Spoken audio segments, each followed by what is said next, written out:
If you have ever felt disgusted by a partner, you had, why was that? Story 1.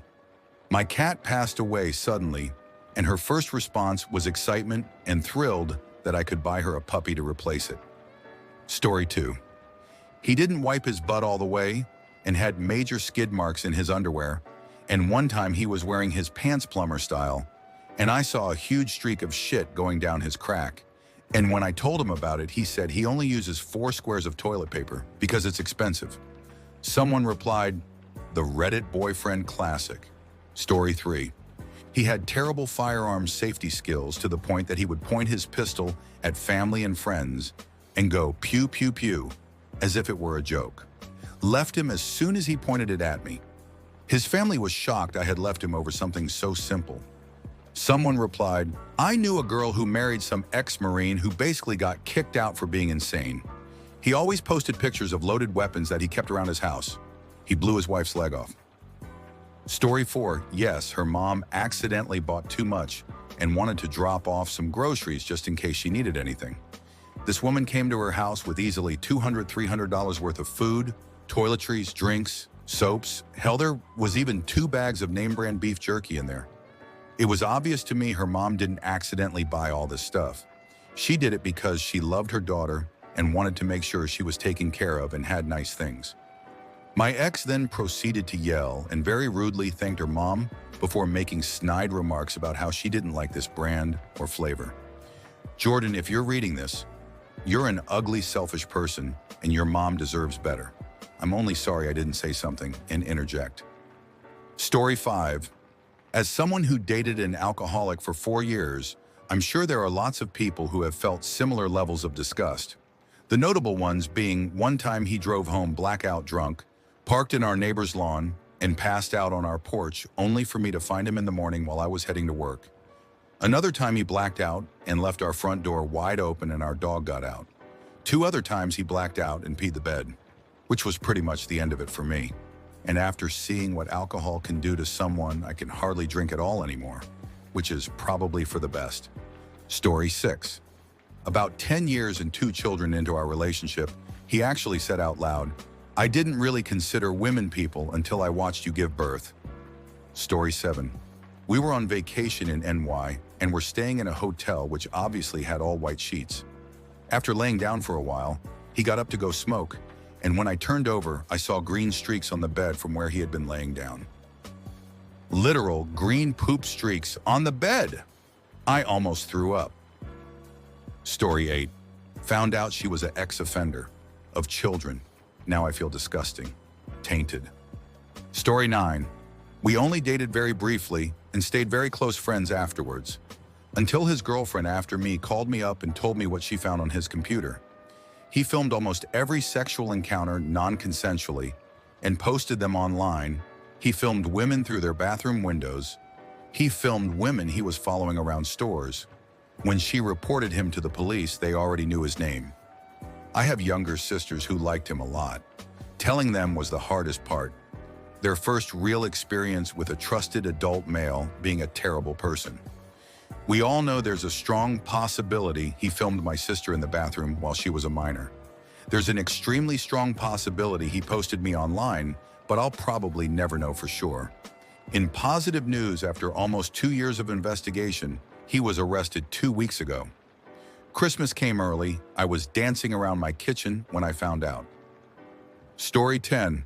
Saw screenshots of her begging another guy to finger her while she was in a relationship with me.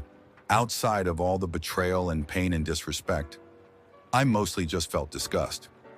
Someone replied, it does feel like, if you're gonna blow up relationships, should it be for fingering? Someone else replied, he couldn't quite put his finger on it. Story 11. Long story short, we dated for months, always my place, ended up at hers once and broke up. She wasn't clean, etc., but she had cats and one of them wasn't litter box trained. She had taught it to use the garbage disposal, one side of the sink with blades for our non-US readers. She taught the cat to shit in the fucking sink, and I decided this was not a long-term solution to my loneliness. Story 12. He wouldn't get a job, wouldn't help around the house, wouldn't leave the house. We were drowning in debt and I was barely making sure we at least had a roof over our heads. No matter how much I begged, screamed, cried, he just would nod his head, tell me he understood and would help, and then nothing would change. He sat there for 14+ hours a day, playing video games on my computer. He would wear the same sweatpants for weeks on end. He would belittle and insult me every chance he got. Why didn't I kick him out? Because I'm too nice and he was ex-military, and I'm a small, petite woman. How did he eventually get out of my life? We got drunk on 9/11 and had an argument. It's hazy, but he took my phone from me, and when I tried to get it back, he shoved me down my stairs, put his hand around my neck, screamed in my face. I got outside and he pushed me down again, and this time held me down and was trying to calm me down because now the neighbors would be able to see, but it was midnight. Got him off me and ran down the street.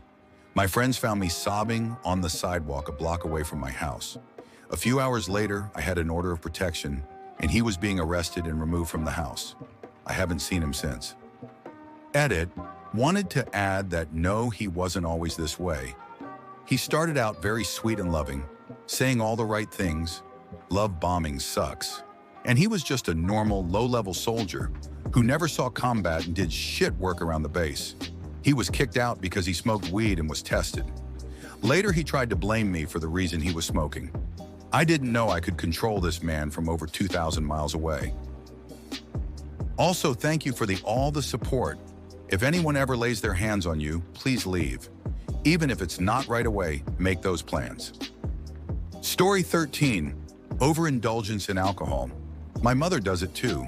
Her laying on a bed, yelling for me, staring blankly at the ceiling because she can't see straight, arms outstretched toward nothing, wanting me to climb in and keep her company, before I had to bodily drag her down the hall to the bathroom so she wouldn't throw up anywhere else, in someone else's house in a different country we were visiting. Such a whirlwind emotionally of trauma, embarrassment, and disgust. There was a lot to love about her, but she could never quit drinking so much. Story 14, she was taking a bath and I was with her, cause she asked me to chill in the room with her. No big deal. But then she started playing with her period clumps in the water and like picking it up and stuff. I have a period, but that was just fucking gross to me. Story 15, I realized that she was not a moral and honest person and that she was slowly pulling me down with her. It didn't start being really evident until after we moved in together, but it was stuff like, I just never ever casually shoplift an item because the line is long and I can't be bothered to wait. I would never keep an item a friend had lent me when I discovered they couldn't remember who they had lent it to, knowing that they weren't now expecting it back. I'm not comfortable lying for personal gain, trying to claim money I know I'm not entitled to. Lying about an item not having been delivered so that I get a refund. Keeping all the cash and postage stamps in a wallet found in the street and planning to just throw the rest away. None of it was murder or caused serious harm to anyone, but over time, it just all gave me the big ick. And it was such a slow creep of behavior that it kind of normalized it in our household, and I realized I hated that. It just wasn't me. I couldn't respect someone who was basically an opportunistic, petty thief, even though she could be very generous and kind in other ways. Story 16, found out she cheated on her ex-boyfriend before we met. She eventually told him, but instead of coming clean, she lied that the guy had raped her, which was a complete lie. She dated the other guy behind her boyfriend's back for months and gaslit him to oblivion for being upset at her. I ignored this very obvious red flag and kept dating her until pretty much the exact same situation happened in our relationship instead. Using false sexual assault as a get-out-of-jail-free card to avoid shame and accountability is beyond fucked up.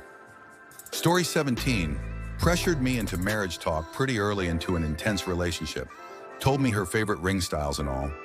I found a gorgeous ring I thought she'd love and gave it to her, and she was instantly like, it's nice and all, but... and went into this speech about how it wasn't something she'd wear and told me to take it back and try again. Heard her and her mom laughing about it a few hours later.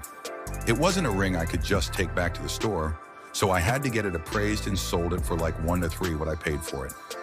Needless to say, I did not purchase another because I realized what a marriage with her would be like. Dodged that bullet. Story 18. She waited until we moved in together to disclose that she was polyamorous. I am most certainly not. We had discussed boundaries and things like that throughout our relationship. But I guess she had a change of heart once the lease was signed. I'm embarrassed to say that we didn't break up over this.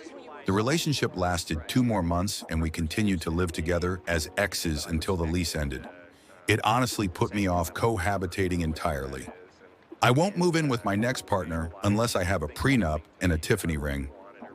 Story 19. She told me she let a teacher smash for a better grade. I think she thought I would find it funny, but it kind of turned me off. Story 20. I had been hanging out with this girl from Tinder for a couple months and things were going great.